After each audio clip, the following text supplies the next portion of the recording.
Hey everyone, welcome back. This is one of a series of videos looking at foundational concepts in American politics. In another video, we examine the concept of political culture and political socialization. In this video, we're going to look at these concepts in the context of U.S. politics, exploring the defining features of American political culture. Now, as a reminder, by political culture, we're referring to the broadly shared beliefs, values, traditions, customs, and attitudes that shape the way people think about how the government should function and how people should participate in politics. Political culture is important because it helps to define the terrain of politics, outlining what principles, values, and beliefs guide political and social life in a country. That is to say, every country has a specific political culture that reflects its unique historical, social, economic, and cultural factors that have influenced the development of society and the formation of its political institutions and processes. American political culture is usually thought of as being focused on several elements that reflect its history and culture, including individualism, freedom, democracy, equality, and civic duty. These values and beliefs are deeply ingrained in American society and have a significant, if sometimes contradictory, impact on the way Americans view their government, political system, and public policy. For example, think about the way American political culture emphasizes notions of individualism and freedom. This is often encoded culturally through the idea of rugged individualism, the cowboy, and the frontier mythology. It's embodied in the deeply seated belief that individuals are ultimately responsible for their own individual successes or failures, and that they should pull themselves up by their own bootstraps. Institutionally, the emphasis on individual freedom is encoded in key governing documents like the Bill of Rights, which guarantees a wide variety of individual rights and freedoms, including freedom of speech and religion, and the right to keep and bear arms. It's also seen in the idea of limited government. These ideas have real policy implications. Why does the United States have a relatively weaker social safety net when compared to other advanced democracies? Why does the United States not have a national healthcare system like Canada, Australia, New Zealand, the United Kingdom, France, Germany, and most other Western European countries? Why are social welfare programs, education funding, and other programs relatively smaller in the United States? In part, the answer can be found in American political culture, the idea that these kinds of things are primarily the responsibility of the individual. In other words, this aspect of American political culture is encoded practically through the idea of limited government and individual responsibility. And we can see this reflected in tax policy as well, with the United States having a relatively lower tax rate and a smaller tax base than many other countries with more expansive social safety nets. This graph shows tax revenue as a percent of gross domestic product. In other words, how much revenue the state collects as a percentage of the total size of the economy. Not surprisingly, countries with relatively robust social safety nets tend to have a higher tax-to-GDP ratio. This is why countries like Denmark, France, Finland, and Sweden all fall towards the left side of this chart. By contrast, the United States has one of the lowest tax-to-GDP ratios in the developed world, with taxes comprising around 26.6% of gross domestic product, about half the rate of countries at the left side of the chart. This is a reflection in part of American political culture's emphasis on individualism. American political culture is also defined by its belief in democracy. Indeed, democracy is at the core of American political culture.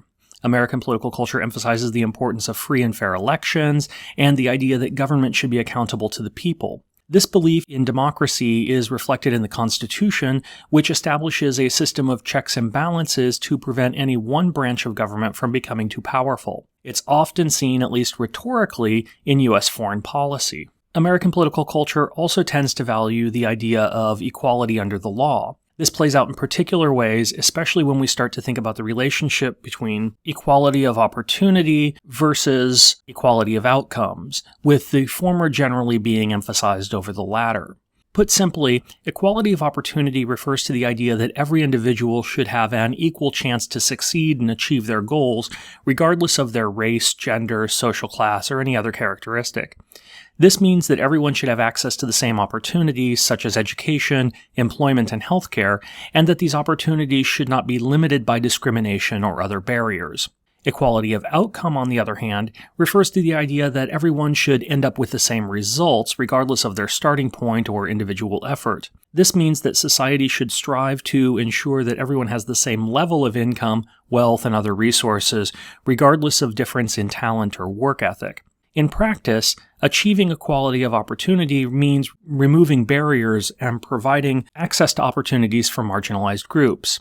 The goal is to level the playing field and ensure that everyone has the chance to succeed based on their own merit. Achieving equality of outcome, on the other hand, often requires redistributive policies such as progressive taxation, expansive welfare programs, and other forms of wealth redistribution. The goal is to ensure that everyone has the same level of resources regardless of their starting point or individual effort. But at some point, unequal outcomes serve to undermine the equality of opportunity. Take generational wealth. The children of wealthy families can often afford to hire private tutors to support their studies. They don't have to find work to support the family. They can just focus on their academics and extracurricular activities.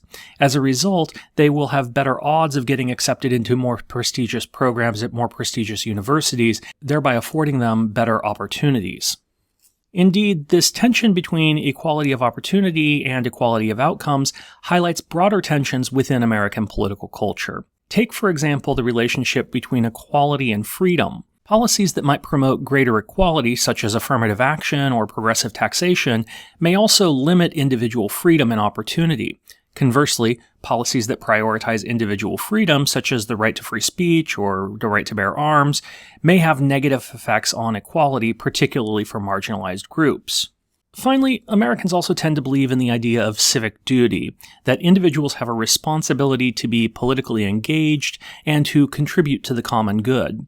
In other words, civic duty is the belief that being a responsible citizen involves more than just enjoying the rights and freedom of citizenship. It also involves fulfilling certain obligations and responsibilities to the broader community. The idea of civic duty is deeply ingrained in American political culture, and it can be traced back to the country's founding principles. The framers of the Constitution envisioned a system of government in which citizens would actively participate in the political process and hold their elected officials accountable. The idea of active citizenship is reflected in the structure of American government, which includes mechanisms such as elections, citizens' initiatives, referendums, and others that allow citizens to directly participate in the political process. We see all of these values on display in the Declaration of Independence. We hold these truths to be self-evident that all men are created equal, that they are endowed by their Creator with certain unalienable rights, that among these are life, liberty, and the pursuit of happiness. There we see the first mention of equality, derived not from the largesse of government, but from the natural rights afforded, at least in principle, to all peoples.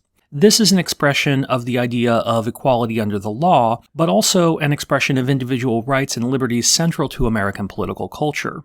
That to secure these rights, governments are instituted among men, deriving their just powers from the consent of the governed. That whenever any form of government becomes destructive to these ends, it is the right of the people to alter or abolish it, and to institute a new government, laying its foundations on such principles and organizing its powers in such form as to them shall seem the most likely to affect their safety and happiness.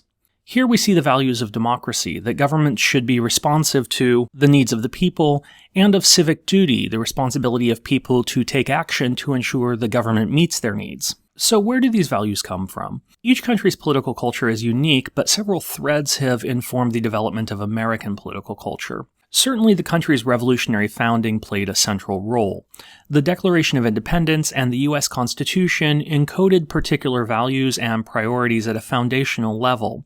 These values, an emphasis on individual liberty, for example, then became structurally encoded into the U.S. system of government, passed down over time.